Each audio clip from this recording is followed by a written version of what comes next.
வணக்கம், welcome back to Nirmal Sharmi kitchen. இன்றைக்கி தவா புலாவ் பண்ண போகிறேன். அதுக்கு தேவையானதெல்லாம் சொல்கிறேன், அது ஷேர் பண்ணுறேன்.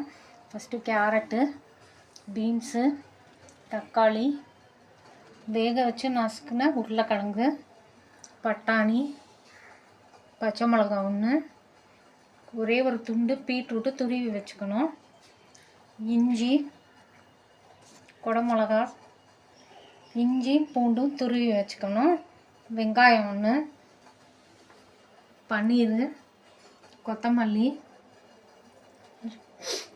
இந்த மிளகா பிடிக்கும். ரைஸ் வேக வைக்கிறதுக்கு தண்ணி வச்சுருக்கேன், அது கொதிக்குது. அதில் ஒரே ஒரு ஸ்பூன் நெய், ஒரு ஸ்பூன் லெமன் ஜூஸு, இந்த ரைஸ்க்கு தேவையான 2 உப்பு, வாஷ் பண்ணி அரை மணி நேரம் ஊற வச்ச ரைஸு போட்டு வேக வைக்கணும்.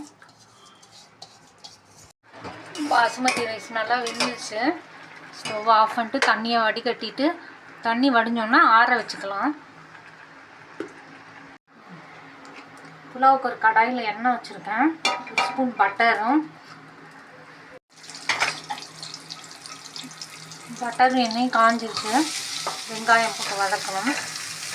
இஞ்சி, வெங்காயம் லைட்டாக வதங்கிடுச்சு. துருவின இஞ்சி, துருவின பூண்டு போட்டு பச்சை வாசம் போனோன்னு வதக்குவோம். இஞ்சி பூண்டுலாம் பச்சை வாசம் போயிடுச்சு. பச்சை மிளகா, தக்காளி போட்டு வதங்கிடுச்சு. பீன்ஸு, கேரட்டு,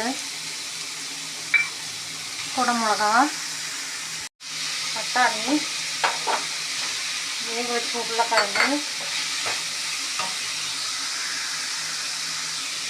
வெஜிடபிள்ஸ் தேவையான உப்பு, பீட்ரூட்டு, துருவின பீட்ரூட்டு கலருக்காக கொஞ்சம்,